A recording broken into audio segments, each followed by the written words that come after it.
There is a threshold inside you that most people never talk about. The moment you stop living on your own terms and start performing for everyone else's comfort. You may not have noticed it happening. It crept in quietly. You held your tongue. You nodded when you disagreed. You smiled through disrespect because making peace felt safer than making a stand. Each of those moments felt small, but they weren't. They were payments, tiny installments on a debt you never agreed to take on. And here's what no one tells you. The longer you keep making those payments, the harder it becomes to remember what your original worth was. The Stoics called this erosion by consent. When you hand your self-respect to others in exchange for a moment's approval, you are not being kind. You are teaching people exactly how cheaply you can be bought. The Marcus Aurelius, who ruled an empire yet spent his nights writing reminders to himself in a private journal, noted that people consistently value others' opinions more than their own inner voice, despite claiming to love themselves above all else. Think about the contradiction in that. We say we matter, then we act as if everyone else's version of us matters more. How many conversations have you replayed after the fact, realizing you gave away ground you never intended to surrender? That habit of shrinking, softening your words, making yourself easier to dismiss, doesn't just affect how others see you, it rewires how you see yourself. And once that internal picture shifts, you start attracting treatment that confirms it. The world rarely elevates people above the standard they set for themselves. A Stoic philosophy is not about building walls or becoming unreachable. It is about developing such a deep-rooted sense of who you are that the winds of other people's expectations cannot uproot you. Being a person of genuine importance has nothing to do with visibility, status, or wealth. It means having an internal standard, a code, that you will not negotiate away, not for comfort, not for belonging, not for love. The moment you lower your standard for someone, you teach them the price of your self-respect. The Stoic philosopher Epictetus, who was born into slavery and rose to become one of the most influential teachers of his age, was unequivocal on this. If something requires you to abandon your integrity, it is not a gain regardless of what it promises. The cost is simply too high. In this video, we're going to walk through 5 Stoic principles that will help you stop shrinking and start standing. Firmly, calmly, and with the kind of quiet authority that doesn't need to announce itself. These aren't motivational slogans. They are battle-tested ideas that have helped people navigate courts, wars, slavery, and exile. They can certainly help you handle a difficult conversation or a disrespectful colleague.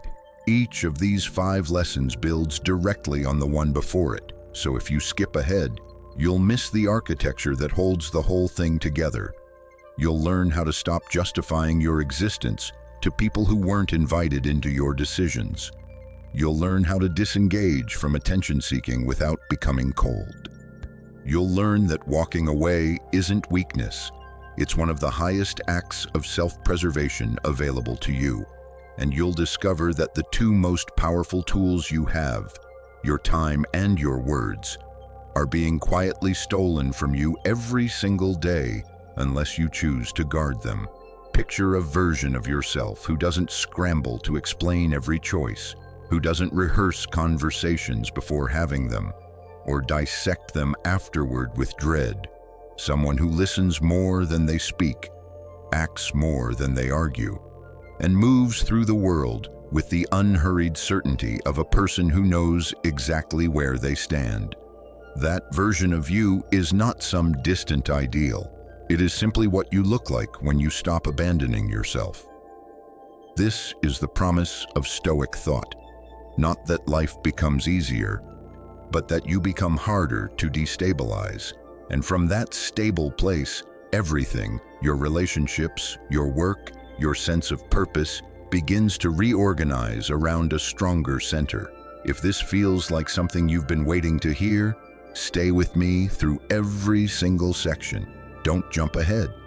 And if the message is already landing, go ahead and like this video, leave a comment, share it with someone in your life who has been giving their self-respect away for free, and subscribe to Stoic Horizon so we can continue walking this path together. If you're ready to commit to yourself today, drop a comment that says, "I am reclaiming my standard." Lesson 1. Stop justifying your decisions to people who don't walk your path. One of the most common and most invisible ways people diminish themselves is through chronic over-explanation. You quit a job and immediately draft a paragraph to justify it.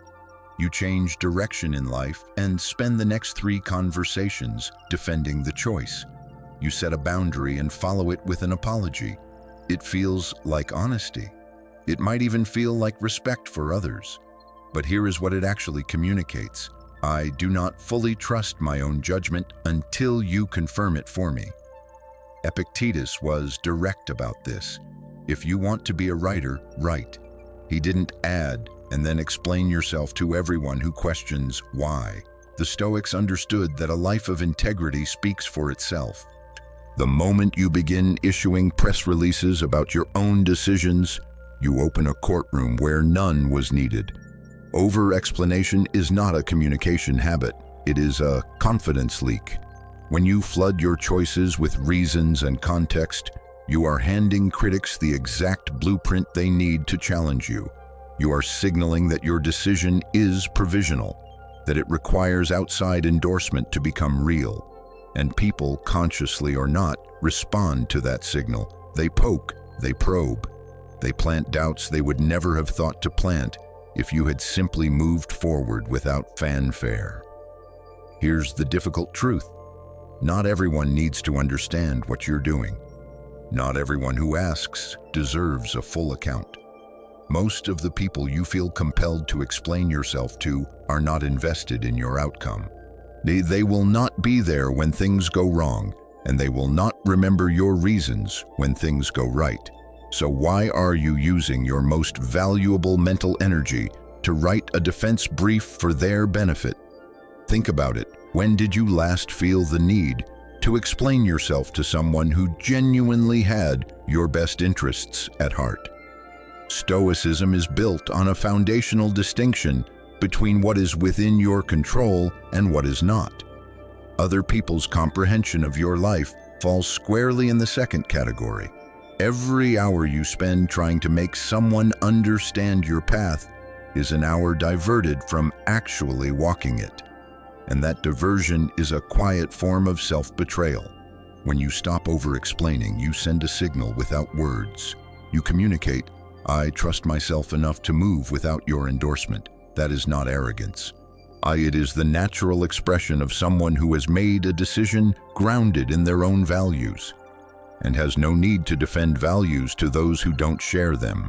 Look at the people who carry natural authority in any room.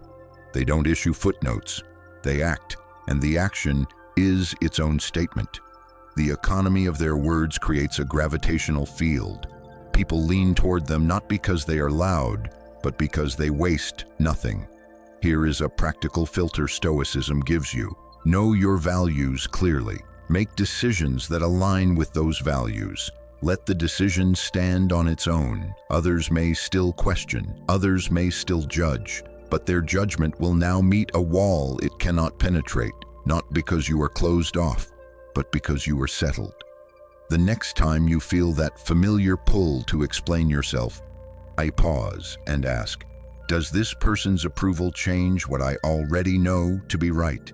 If not, let the silence speak. It will say more than any explanation ever could.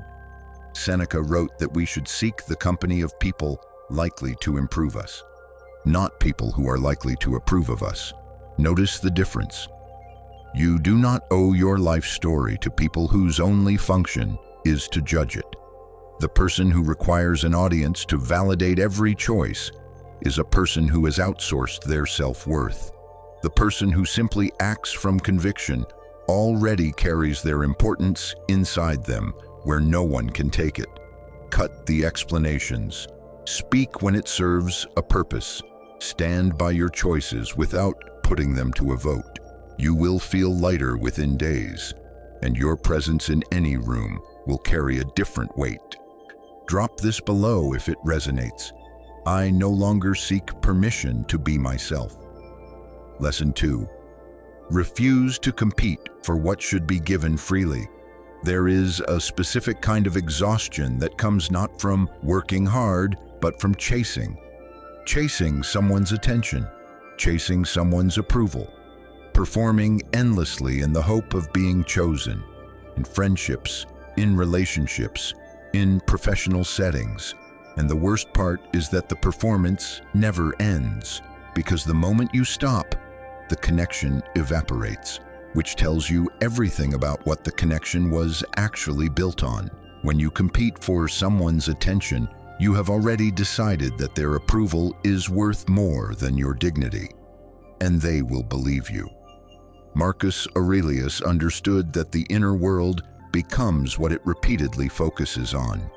Or if your mental real estate is dominated by questions like, how do I make them notice me? How do I prove I belong here?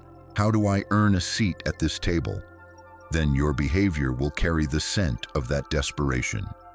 And desperation, no matter how well disguised, is the fastest way to signal low value. Genuine connection cannot be manufactured through sustained effort. If someone recognizes your worth, they will act accordingly without you needing to curate every interaction. If they don't, your effort will never accumulate into enough because they are not looking at you through the right lens. The race you are running is one they never invited you to join. Here's the trap that catches nearly everyone. You occasionally get the attention you've been chasing, and it feels like proof that the effort was worth it. But is it? That temporary response is not recognition. It is your effort being rewarded, not your value. The moment your effort slows, so does their attention. You find yourself in an endless maintenance cycle, calibrating your behavior to keep the response coming. That is not a relationship or a connection. That is a performance contract, and you are the only one paying. The Stoic exit from this trap is simple in theory and demanding in practice. Withdraw from the competition entirely. Not with bitterness, not with a dramatic exit. Simply stop entering the race. Redirect the energy you were spending on being noticed toward the life you actually want to be living. Think about people who carry a natural gravitational pull, people others instinctively want to be around. They are almost never trying to be noticed. They are absorbed in something, a mission, a craft, a standard they're holding themselves to. The attention that comes to them is a byproduct, not the objective. And that distinction is precisely why it's magnetic. Instead of asking, how do I get this person to see me? Begin asking a more honest question. Do I actually want the attention of someone who cannot see my value without being convinced? When you reframe the question that way, the chase begins to lose its logic. Epictetus taught that the path to self-improvement often requires tolerating being misunderstood, being content to look foolish to those who lack the perspective to see what you are building. The right people will recognize you without a campaign. You don't need to advertise your worth to an audience that isn't ready to receive it. This doesn't require coldness. You can remain warm, present, engaged, but without the undertow of needing to be chosen. That shift in motivation changes everything. People feel the difference between someone who is genuinely interested in them and someone who is performing interest in order to receive something back. Energy communicates what words conceal. When you stop competing for attention, something surprising happens. You stop leaking power through constant effort. You move from, please acknowledge me, to, I know exactly who I am, and I'm not diminishing that to become visible to you. The right people will find that irresistible. The wrong ones will move on. Both outcomes are exactly what you need. Remember, importance is not something other people grant you. It is something you claim internally and then live outward from. Stop running a race with no finish line. Stand still. Let them pass if they will. You have a different destination. Lesson 3. Learn to leave without a speech. Most people have been taught that strength means staying. Endurance is celebrated. Loyalty is praised. Walking away is framed as giving up. But this framing has caused enormous suffering because it confuses self-betrayal with virtue. There is a form of courage that receives almost no recognition, and it is this: recognizing that a situation, relationship, or environment has taken everything you have to give, and leaving quietly, without a manifesto, without waiting for acknowledgement, without needing the other person to understand why. Staying somewhere that diminishes you is not loyalty. It is slow erosion dressed up as commitment. The Stoics were precise about the conditions under which connection is worth maintaining. Seneca wrote that we should surround ourselves with people who lift our character, and that the relationship should be mutually elevating. If the dynamic is consistently one-directional, if you are always the one stretching to accommodate, always the one absorbing the impact of another's behavior without reciprocity, that is not a connection worth protecting at the cost of yourself. Here is why leaving without warning matters, and it is not about drama or punishment. It is about this: if you announce your intentions, if you say, "I will leave if this doesn't change," you invite manipulation. A calculated response, a temporary adjustment designed to keep you in place until the pattern reasserts itself. And most people who have been through this cycle know exactly what that looks like. The brief improvement, the return to form, the cycle repeating. When you leave without a prepared speech, it means you have already done the internal work. You've made the decision, processed it, and acted on it from a place of clarity rather than performance. There is extraordinary dignity in that. No begging, no final argument designed to make them finally see what they've done. No waiting for a reaction that validates your choice. You simply move. And in that movement, you demonstrate to yourself, more than to anyone else, that you take your own standards seriously. The people who genuinely valued your presence will reach out with genuine concern. The ones who didn't value it will not reach out at all. Both responses will give you the same information, and both are gifts. Stoic philosophy is not passive. It asks you to make clear-eyed assessments about what you can and cannot change. You cannot control whether another person chooses to respect you. You cannot change someone's fundamental character through willpower or patience or love. But you can control whether you remain in an environment built on your own compromise. And choosing to leave that environment is one of the most self-respecting acts available to you. There's an internal transformation that happens each time you do this. Every time you walk away from something beneath your standard without waiting for permission, you strengthen the part of yourself that trusts your own judgment. You build the muscle of self-directed action.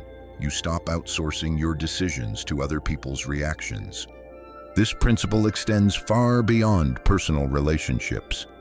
It applies to any space that consistently returns you to a smaller version of yourself. Jobs, social environments, online spaces, habits, communities. If the consistent output of a situation is that you feel diminished, dismissed, or drained, your ongoing presence there is a choice, and it is a choice worth examining. You don't need to make it a moment. You don't need witnesses. You don't need the validation of a reaction. The beauty of this principle is that it requires nothing from the outside world, except that you stop showing up to a place that no longer deserves your presence. Marcus Aurelius observed that the finest response to being wronged is to become nothing like the one who wronged you. Not to retaliate, not to explain, not to perform your grievance for others, and simply to rise, by removing yourself from the reach of what pulls you down. Every time you choose to leave something beneath your standard, you are not losing anything real. You are recovering yourself. Drop this in the comments if it speaks to you. My silence is my strength. Lesson 4, guard your time the way you guard your life, because they are the same thing. We talk about self-respect as though it lives primarily in our words and relationships. But some of the deepest self-betrayal happens not in what we say, but in what we agree to do with our hours. Every time you give your time carelessly, out of guilt, habit, or the discomfort of saying no, you are signaling to the world that your hours are not especially valuable, and the world will take you at your word. Seneca wrote that the real tragedy of a human life is not that it is short, but that we waste what we have. This was not a casual observation. It was a diagnosis. We spend enormous energy acquiring things we think will give our lives meaning, while spending the time those things require with near total indifference. The hours go to commitments we never wanted, to availability we never consciously offered, to expectations we allowed to form around our consistent presence. The result is a life that feels, at the end of each day, like it belonged to someone else. Here is the arithmetic that no one writes on a wall, but everyone should internalize. Saying yes to one thing always means saying no to something else. And if you're not intentional, that something else is your own growth, your own peace, your own direction. Protecting your time is not selfishness. It is the opposite of selfishness, properly understood. When you give your time from a place of genuine choice, when you are present because you decided to be, not because you couldn't find a way out, the quality of what you give is entirely different. The person who shows up because they want to is worth more to the room than the person who shows up because they felt they had no option. Stoicism gives us a clear framework here. Focus on what is within your control. Your time, how you allocate it, who you extend it to, what you build with it, is one of the few things genuinely under your authority. Everything else may shift. This does not. Think of it this way. Suppose someone handed you a finite amount of money and told you it was all you would ever have. You'd be careful with every cent. You wouldn't scatter it on things you don't care about. You wouldn't give chunks of it away out of social pressure. Yet every morning you are handed exactly that, a finite, irreplaceable block of hours. And most people treat it as though it replenishes automatically. It doesn't. And the Stoics considered this unawareness a serious failure, not a moral judgment, but a practical one. A life spent without conscious allocation of time is a life lived by default, shaped by everyone else's needs and agendas rather than your own. Protecting your time requires you to become comfortable with a word that many people find genuinely difficult. No, not a long explanation. Not an apology sewn into the refusal. Not an alternative offer designed to soften the inconvenience you imagine you're causing. Simply, I can't commit to that. Or even more precisely, that doesn't fit with how I need to spend my time right now. You will face resistance. Some people have come to rely on your availability, and your no will feel like a withdrawal. Let it. That discomfort is information. It tells you how much of your time had already been claimed without your full consent. Remove the habits that steal hours without giving anything back. The passive scroll. The conversation that has no direction and no end. The commitments taken on because the alternative was an awkward moment. These are not small things. Aggregated across weeks and months, they are the difference between a life with direction and a life that happened to you. Marcus Aurelius reminded himself daily that time is not a renewable resource, and that the only worthy use of whatever remains is to live in alignment with what is genuinely good.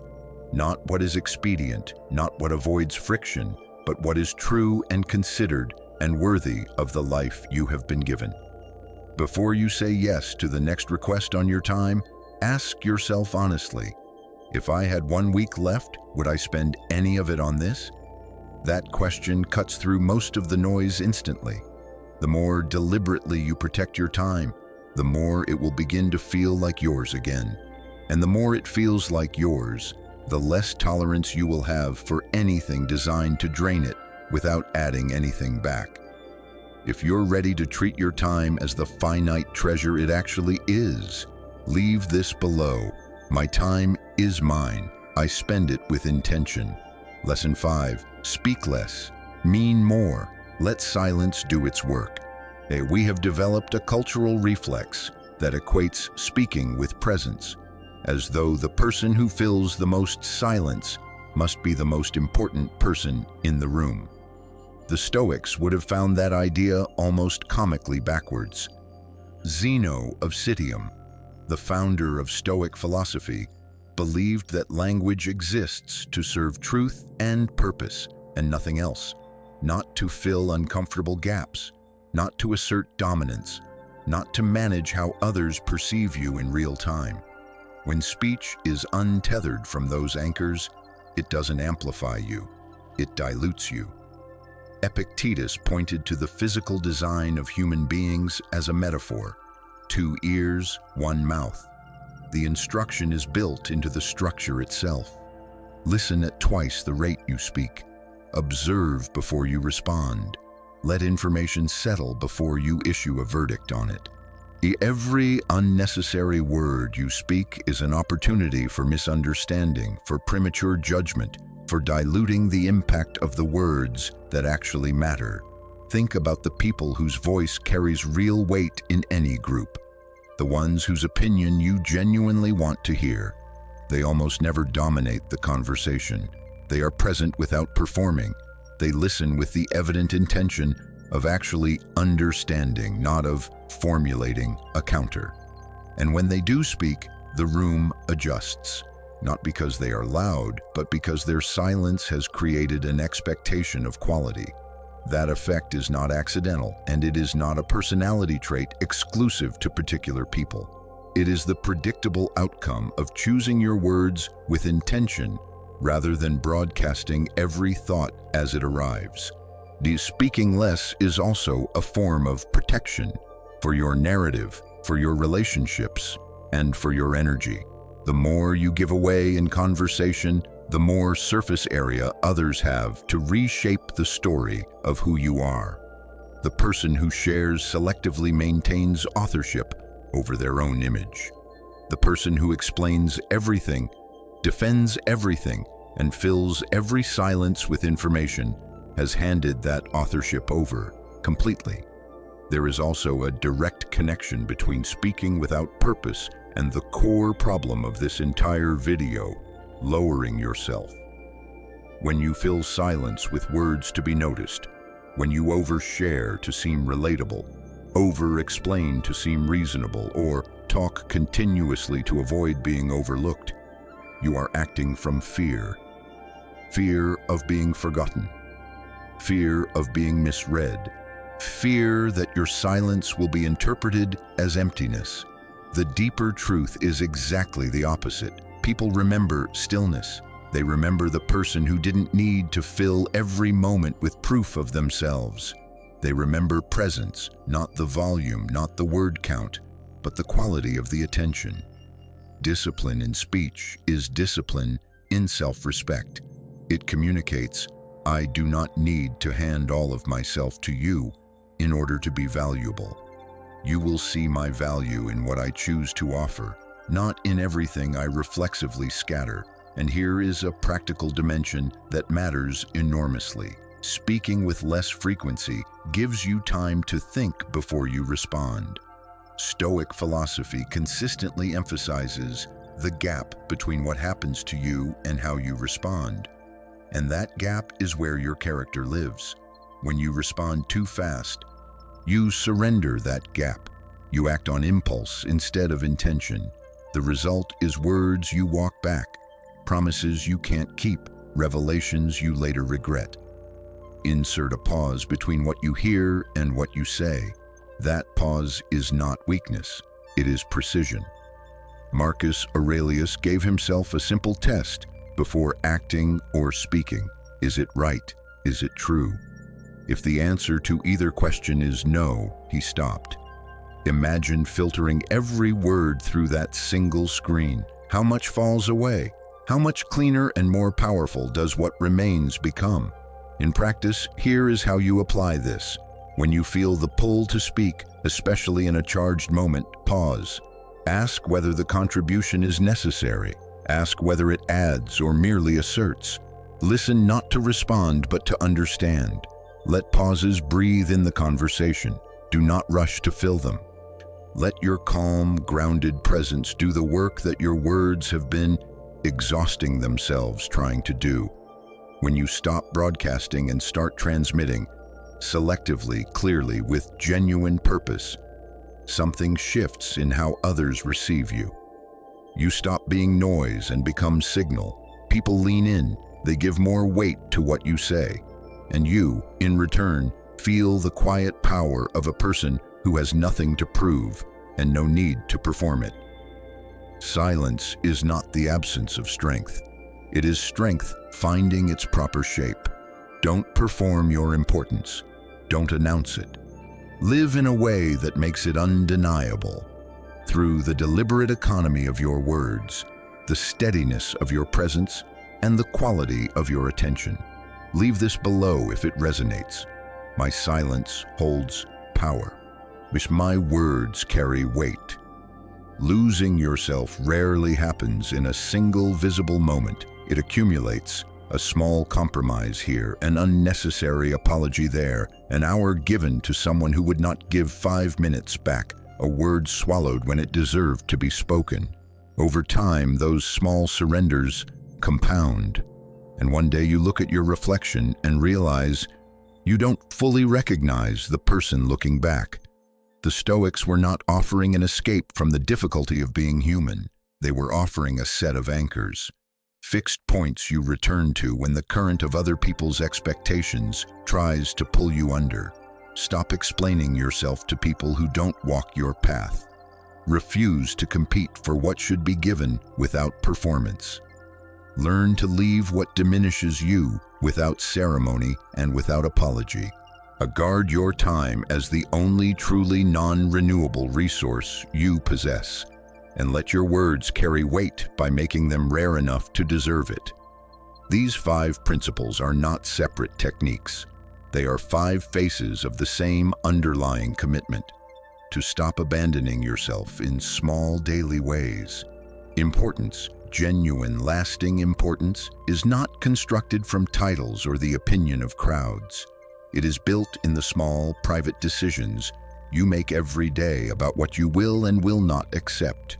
It is the cumulative weight of 1,000 moments where you chose yourself over the discomfort of disappointing someone who would not have chosen you. Marcus Aurelius wrote that the only thing you truly govern is your own mind. Everything else, other people's reactions, their approval, their understanding, falls outside that boundary. But from inside that boundary, from a stable and settled sense of your own worth, you can build a life that reflects it. The world will adjust. It always does. To people who have stopped adjusting themselves out of existence. If you've stayed with me through all 5 of these lessons, I want to tell you something directly. The fact that this landed means there is a version of you that already knows these things are true. Your work now is simply to live as though they are. One conversation, one decision, one well-placed silence at a time. Your worth is not on the table. It is not subject to negotiation, revision, or approval. It belongs to you, to guard, to live from, and to honor in everything you do. If this video served you, please like it. Share it with someone whose self-respect deserves this kind of reminder. And subscribe to Stoic Horizon, because this is the kind of conversation we are committed to continuing here. Leave your thoughts below. I read every comment, and I'll see you in the next one.